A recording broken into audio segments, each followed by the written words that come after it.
Hi, guys. It is great to be back, and welcome to Our Power Lies Beneath the Surface, the making of documentary of our fifth and final book in the Phebee and Sprinkle adventure series titled Phebee, Sprinkle, and the Underwater Kingdom. My name is Christopher Zajac, and I am the author and illustrator of this final chapter. And it is so exciting to be here because I want to share everything with you. We're going to go behind the scenes and take a deep dive into the making of this book. I'm going to show you the sketches, the illustrations, the editing process it took, marketing the book with all these awesome products you see behind me, and the poster itself. So grab your swim trunks, grab your bathing suits, and let's dive into this.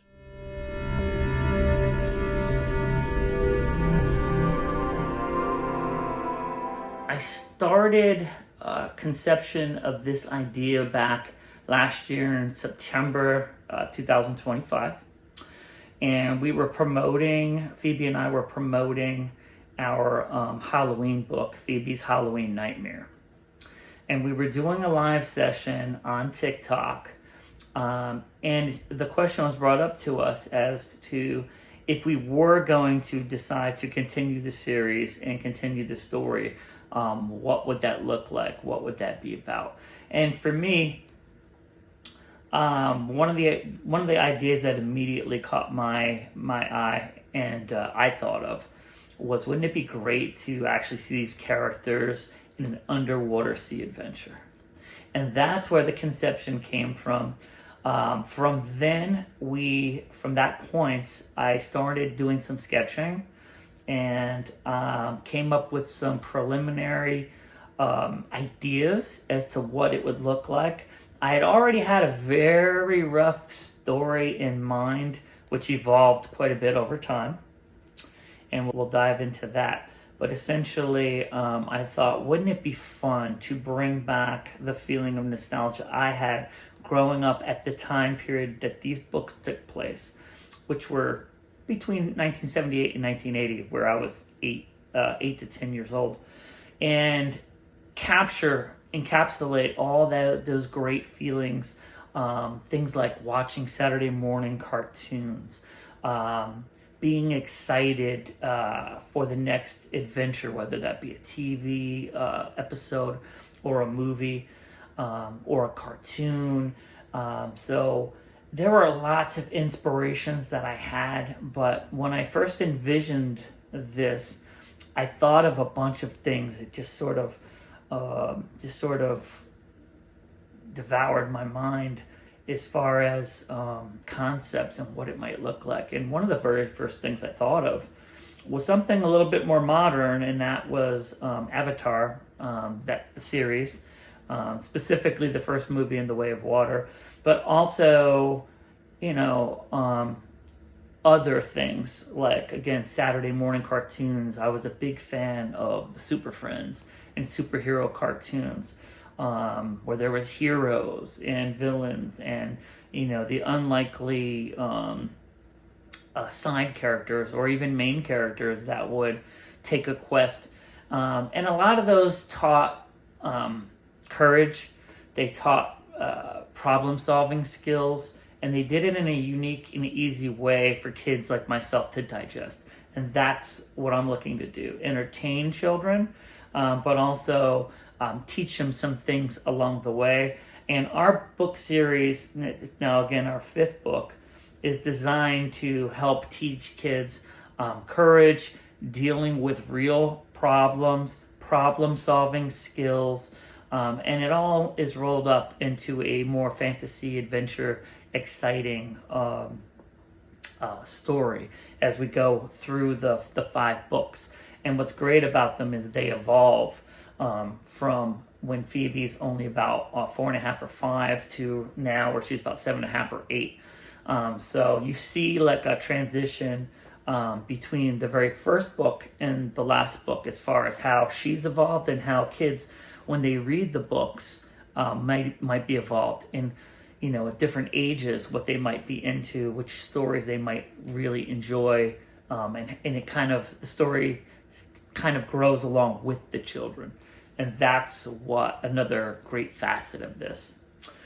So getting back to the making of, so the early sketching that I did was basically of the characters, and I think I did the very first real 2-page spread illustration I did was Phebee and Sprinkle going down into the water, which I'll show you.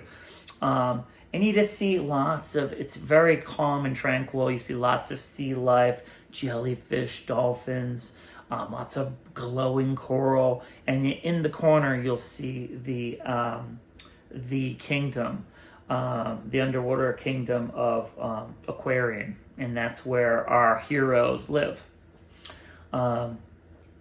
So that was the very first production sketch, which turned into a panel, which I have kept in the book. It's slightly different style than the rest of the book, and it does stand out a little bit, but I kept it in there because it was the very first, and it was special to me, and it represented that sense of wonder of being able to float in the water in a glowing yellow orb, Sprinkles yellow orb, and kind of travel to find this underwater kingdom. And I thought that was really cool. So as far as the characters, Phebee has been the star of the series, and she is a young girl. Again, she is about 5 when the series starts, and she or 5.5, and she ends up about 2.5 years later, where she is in this book, where she's almost 8.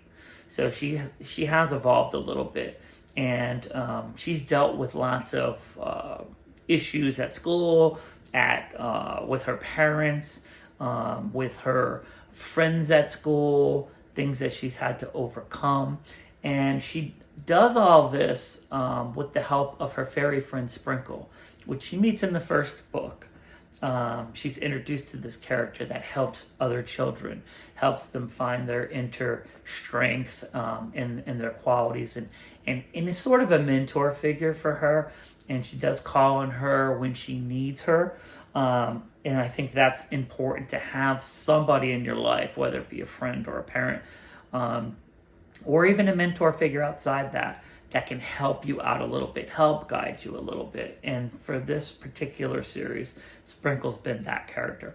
And it's not that her parents are not present. They are, but the first couple of books, they're going through some things. So Phebee does feel very alone. So by the time we reach this story, not only has she solved a lot of those problems, she now has a baby sister, and she in this book is about 2. And so she has become not only smarter and wiser, but she's also become more of a protector figure for her sister. And I think that's really cool too. Now, her sister's not in it much. Her name's Naomi. Her sister's not in the book much, just a tiny bit in the beginning and in the very end. But you can feel that sort of warmth and that protector. And that was also important to me in this story, is I wanted to have the characters evolve a little bit more. So the quick synopsis is, in the beginning, Phebee is learning how to swim with her dad. I learned how to swim when I was maybe 5 or 6. And I know kids do it at different ages. And there's different stages. I mean, there's a lot of courage involved. There's a lot of fright when you're first learning how to swim. But she's doing it in this beautiful environment. They live on an island called Starby's Island. So they are on a boat trip. Her father, her mother, and her. Naomi's at home being babysat by a babysitter. Since we've had instances where they have gone on trips and vacations together, and that didn't end always the best way. You'll have to read the series to find out what I'm talking about there. So the bottom line is, they're having fun. Her father's teaching her how to swim in the water. And when it comes time for them to get out to eat lunch, and something really scary happens while she's looking at all the beauty in the ocean, and her father having this real in-heart talk. Dolphins that she is feeding actually hit the boat, and she's leaning over at the time, and her magic necklace, the necklace that Sprinkle has given her in the first book, has now fallen over the boat into the water and is slowly trickling down into the ocean. And that's where the story begins, and that's where the adventure begins. So I'm not going to tell you anything more about the plot, but essentially, she wants to go find it, and the whole book is based on her journey with Sprinkle to help find her necklace, and to also do a few other things along the way that is going to test her courage, her strength, her loyalty to Sprinkle, her heart.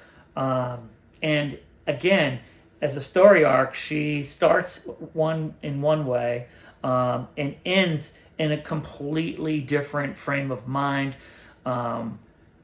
different skills, more confident than she was in the beginning of the story, more pride, and she had learned the biggest lesson, which is really, as far as the book is concerned, that you'll get greater joy out of helping other people, or that could be the greatest joy of your life, is to make other people happy and other people joyful, and to believe in a cause that's bigger than yourself. So that is the purpose of the book. Making it was a whole adventure by itself.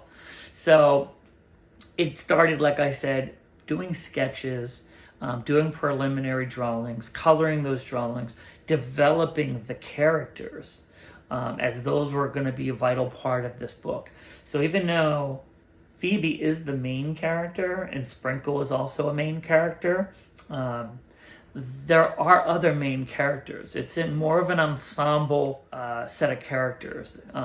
So Phebee doesn't become sidelined, but she's not the only main character in this book, because there's this whole other world down there, and there are all these other characters. And we focus on about 4 or 5 of them. There's not too many. And you'll see those in upcoming videos. I can't wait to share some of the illustrations with you and what we've created as far as promotional marketing. Some of it's behind me, as you can see, and we'll discuss some of that stuff. By around December, I was full steam ahead in this book, and this was the very first book that I've written myself. I'm very proud of that. Phebee's been very supportive and proud of me too. I'm happy I was able to do it. She's helped me considerably as the editor, and she's helped me with certain pitfalls I've had in some of the writing, because I'm just beginning, just learning how to write and solve some of these problems. But I'm very proud of myself as I've kind of conceived of the idea and this whole world and the designs and the colors, which is something that's new to me as far as developing a world where color really is a huge factor in how the end product looks. So I'm very proud. One of the pieces of artwork I'm actually wearing today, this is a t-shirt of one of our characters, and his name is King Shredder, as he is the villain of our story. And he is what they call a Sharkian, which is a character that the Aquarians, the protagonists of the story, battle against the Sharkians. They're the antagonists. It's a basic story of good versus evil, but it's done so in a unique way with lots of fun. And it definitely is a great, timeless, simple story, and I think you're all going to really love it. So once the preliminary work was done developing the characters, and I'll show you the very first set of 4 characters up on the screen so you can see the very first concept illustration. From there, I went full steam ahead, started hand sketching, as I've done for all the books, hand sketching the panels, developing the characters. And I knew right from the start this was going to be unique, because what I had done in the past and learned I was going to utilize here and then some. And what I mean by that is I was going to do a lot of design work where the characters were hand sketched And some of the foreground elements were also hand sketched, but there were going to be lots of backgrounds created, hand painted and hand colored, but using digital tools and Procreate to help me out there to create a very magical look and a very underwater-esque look. This story does take place at night. So even though there's some beautiful luminance and water effects and glowing effects in the water, it is a slightly darker palette because it does take place at night. So not everything is super bright and flashy like it would be maybe more in the daylight, as this whole story takes place in the middle of the night. So once the characters were set, I began doing the same process as I've done in previous books, and that is I would use Post-it notes and sketch the drawings there first.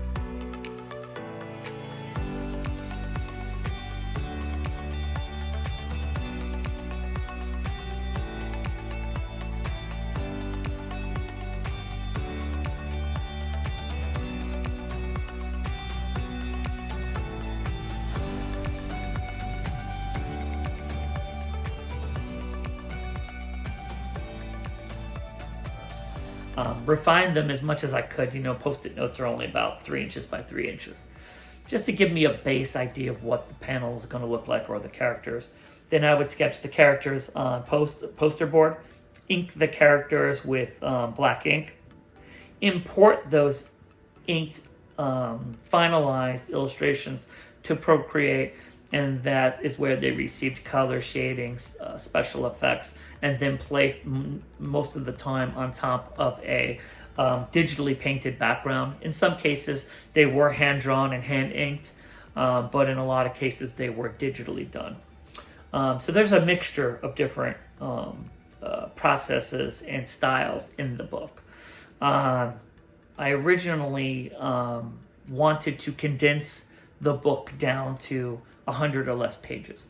And because I was coming out with multiple illustrations, probably way too many. But I loved them all, and of course, Phebee loved them all. We wanted to keep them in the book. So we had to figure out a way to do this. And one of the first things I thought of was maybe taking a idea I had from the camping book, and that was condensing some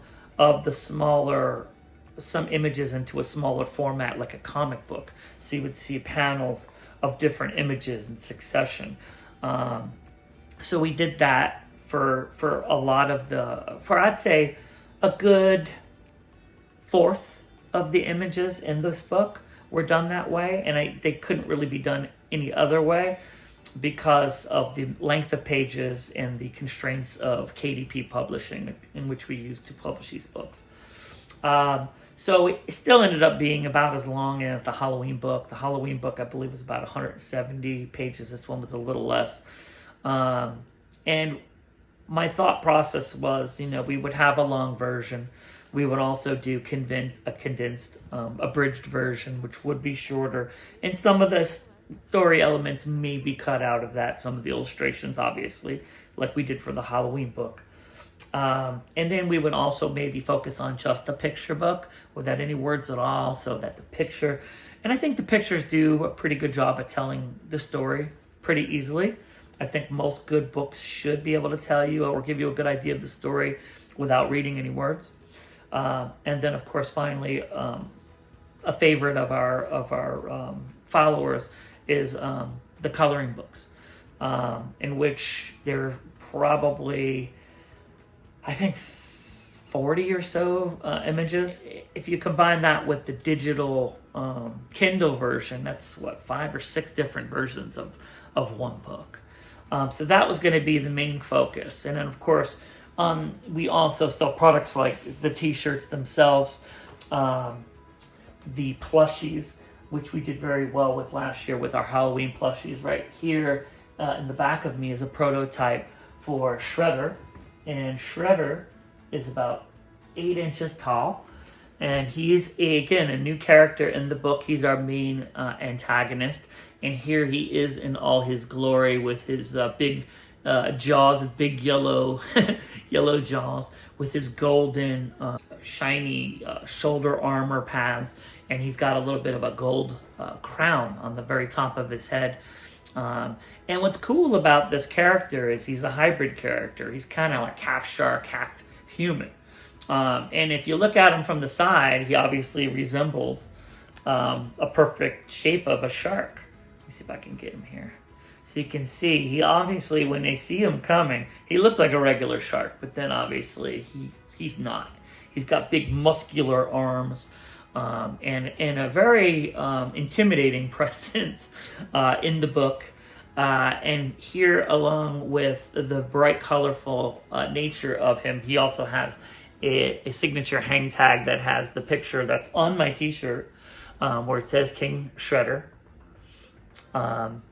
And I love him to death. So we will be doing a GoFundMe to raise money to hopefully get these in kids' hands by the end of this year. That's what we're hoping. Last year we did well with our Halloween plushies. Have quite a bit in stock, and they're taking up a lot of space in our residence. So he's going to be done as a Kickstarter campaign, meaning if you buy one, and we reach our stretch goal, you'll be guaranteed to get one of these. And if not, you'll get your money back, of course. But again, he's really, really cool, and he comes in a custom special box that I created. So this box reminds me of an encapsulated aquarium in a sense. So on the top, you can see the logo of the book, Phebee, Sprinkle, and the Underwater Kingdom right there. And on the bottom left, you have a picture of Shredder as he appears in the book, the name King Shredder. And then you can see some fish and some bubbles. And in the background, in the box itself, and you may have a hard time seeing this, in the background there's also water and bubbles. On the back, you have a really nice, colorful picture of Shredder himself and a description of the character here. So very, very cool. I'm a collector myself, so I do love a nice package, especially when it comes to things like this. And I think I've encapsulated that here with our Shredder and his custom box. Retail price on these are probably going to be around $50, and including the shipping. So we will give you more details on that in a future video. And we're also working on something that I don't have to show you here. They're 3D refrigerator magnets. And I found a company that actually makes different sizes of 3D rendered pictures that have different layers. It literally looks like you're looking into a 3D television or a 3D headset and seeing the image come alive. So I can't wait to show you those things. I also made some custom props to do some marketing tools with. Since this story takes place in 1980, one of the biggest things that I remember being excited about back then when I was that age was Atari games. And Atari games were so cool. They came in a real colorful box like this, which I had this one made. I custom designed it, and another company made it for me. And you would see the name of the company up in the left, usually, that would create the game, a logo of the property or the characters, and then a title of the actual game itself. In this case, it's called Shredder Attacks. And then on the back, you would usually see a screen that would show you what the game looks like on your TV. So as you can see, I designed it so it looks like a retro Atari game. And I just thought it'd be fun. I'm not selling these. It was just more of a prop to show what you can do with a property when you're trying to market it to people. Specifically, yes, this would be marketed more toward baby boomers. But I think it appeals to a lot of different types of, and a lot of age demographics, because there's a huge retro gaming surge that has come back. A lot of people are now collecting Atari cartridges, Nintendo, older games, and they're very valuable when they come inside their original box. So I wanted to do something that reminded me of the original Atari box, and I'll show you on the screen what one of the older ones looked like right next to this one, so you can see where I got the idea. And that image also is on the sides, like I said. So really, they did a wonderful job. It was a company based out of the UK. And again, I basically retrofitted an old Atari cartridge with new holographic decals to give it that shiny, underwatery look. So the other thing I developed were metallic stickers, which we came across. We started developing these last year when we did our Halloween book. And these are great because they have sort of a holographic look. It's not a 3D look, but they have a nice sheen to them, and they look metallic. And that's one of the beautiful things about these stickers. So those we do sell. And then over here, you'll see the videotape prop. I did one of these last year for our Halloween book, and it drew a lot of attention. And it was basically just a retro designed movie tape. So I envisioned this as a 1.5 hour kids fantasy movie. This would have been what it probably would have looked like, especially if it was done in the mid 80s. So that would be the cover, which is the cover that you see behind me back there. That's the cover of our book. That's the digital version, which you'll see on the cover of our coloring book, actually. Beautifully recreated in a print canvas.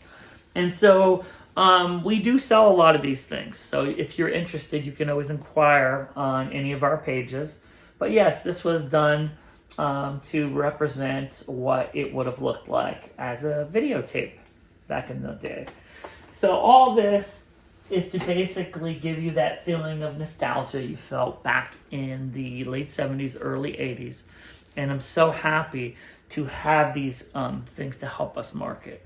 So some of the other things were our lives, which we did quite a bit last year to talk about our Halloween book, but we've been doing it for the last couple of years. We started with our Christmas book in 2023, I believe, if I'm not mistaken.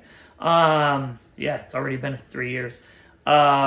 So that has been a big part of promotion.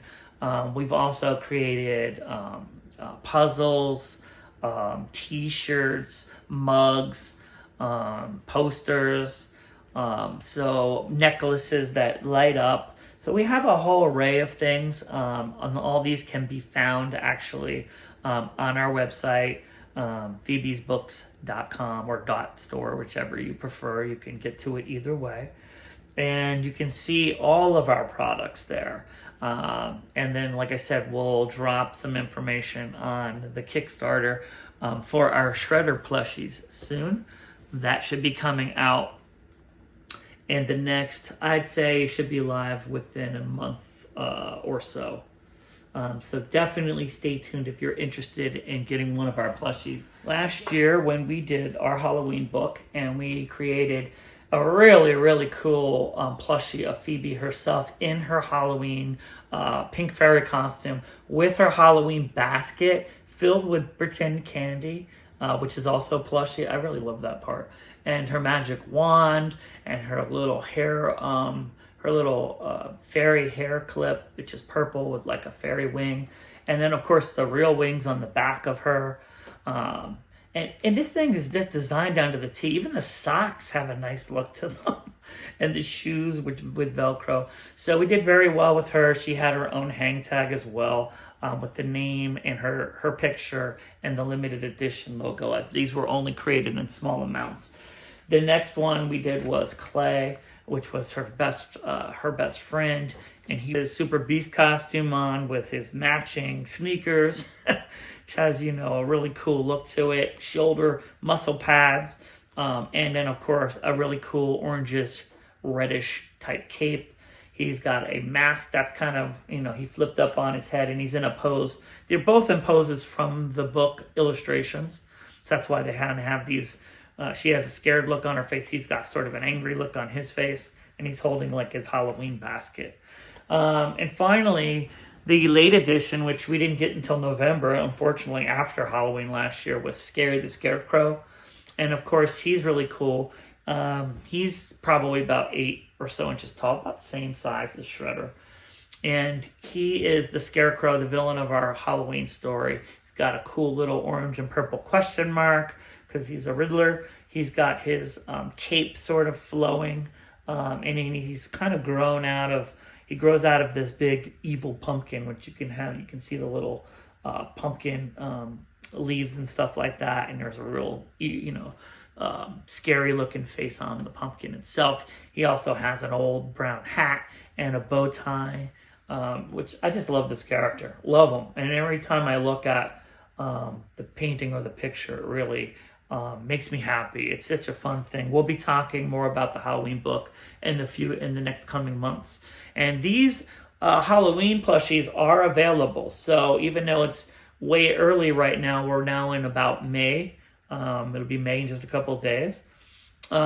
People start shopping for Halloween merchandise sometimes all year round, but usually in the summer months. So these are available to ship.